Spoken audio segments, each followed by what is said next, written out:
In this video, we are going to set up our solution for our M14L01 validation lab. And to get started, we are going to go ahead and create a customer validation app in Visual Studio 2022. We're going to create a new project. This is going to be a .NET MAUI project. We're going to paste in the name that we copied and go ahead and create our project. Now that we have our project, going back to our starting solution, we need to create 3 folders: helpers, models, and views. Going back to our solution, we're going to start with adding a folder, and this is going to be for our helpers. We're going to add another one.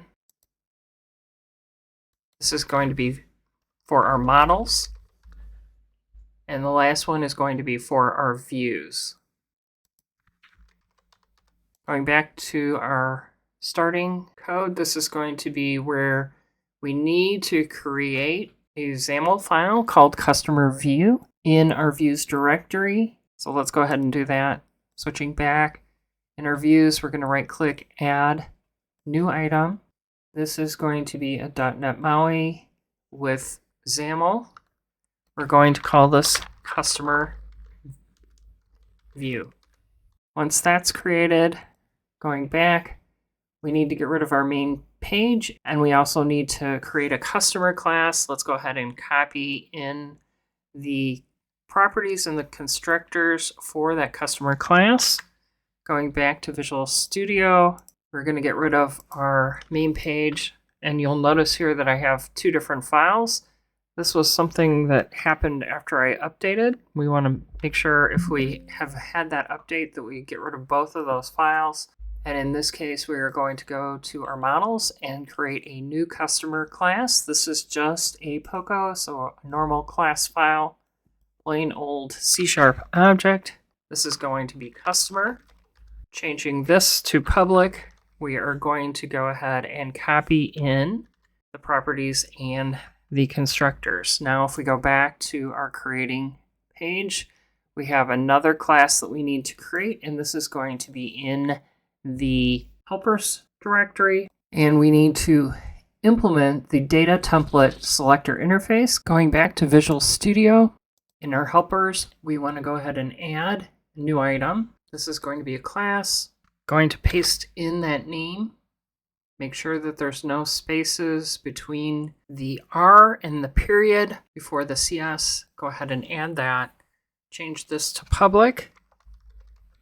Then we want to go ahead and implement that interface. This is going to be the data template selector. And we want to implement the abstract class. This is going to give us the onSelect template. We will be replacing this.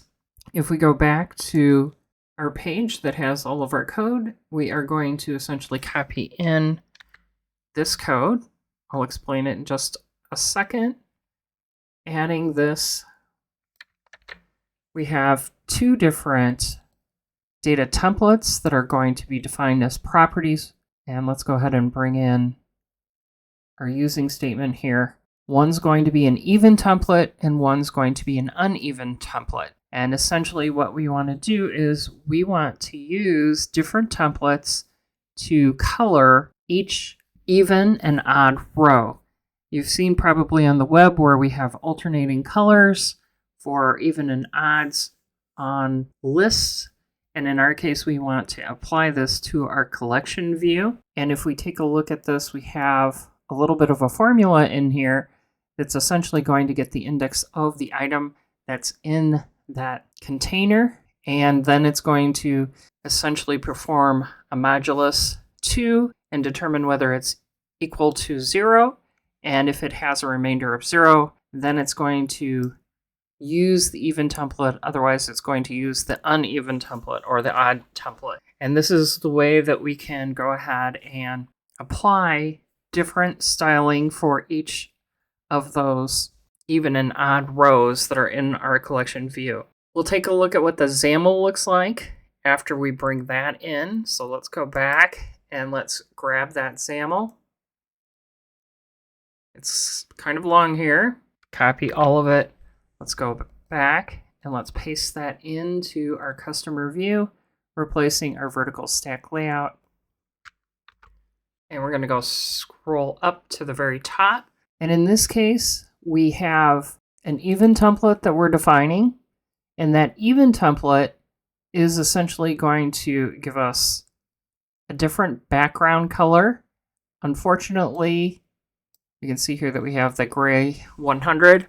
It's a little bit problematic from the standpoint that we have a lot of our individual grids and our flyout menu that we have to repeat within the even template and then the uneven template, which is defined here. Now we'll notice that the only difference really is the secondary color on the background, and that's going to allow us to have the gray and then the purple and the gray and then the purple rows. Now we do have a little bit of fixing up to do. We have a missing namespace. We need to add our model's namespace. So if we come up to the top, this is going to be XML and S.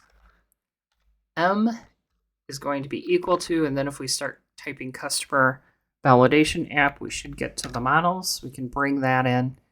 We also are going to have, if we scroll down to the bottom, an issue because we have the alternating color data template selector specified here using an H. Now in this case, this is going to be how it's going to apply that. We have our key, which is our alternating color data template selector, and it's giving us an even template with our even template from that class. And then we have the uneven. So those are going to be how it actually applies it. And then if we look down at our collection view, then our item template is essentially that static resource for our alternating color data template selector. So what we have defined above here. So this is how it all comes into play. Now let's go ahead and add that namespace. One more, going to the end here, XML and S. This is going to be H for helpers, and we're going to start typing customer validation app and grab the helpers. And that should resolve all of the namespaces, but we have some button clicks that we need to resolve. And in this case, we have a flyout menu, so we have an on delete clicked. We need to generate that. Let's go ahead and create that. Then if we go back, we have an on add and on clear down farther that we need to take care of as well. So if we go ahead and hit that, going back, that should take care of our buttons. We just have one other thing that we need to do, and that is in our XAML as well. We want to go ahead and change this to customers for our title.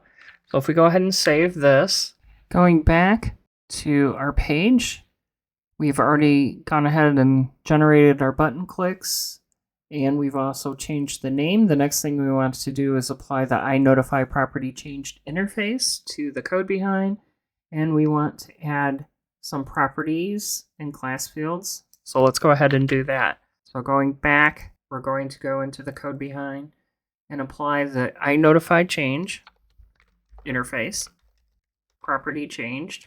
Once we have that, then we're going to go ahead and add the properties. Let's go ahead and update this to resolve those by adding the using statement. And we have our using to add here. And pretty much if we scroll through, we should see that now we no longer have any issues. Now going back to our code, we just have one other thing to do, and that is to update our app shell. Let's go ahead and let's do that. Switching back to Visual Studio, we have our app shell. We need to put in a namespace. So this is XML and S. We're going to call this views equals, and then start typing in customer validation apps, and we can get to the views.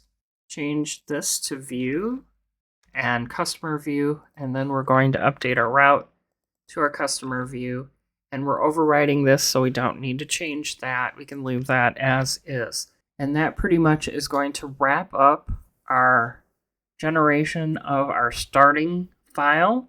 And in the next video, we are going to take a look at validations.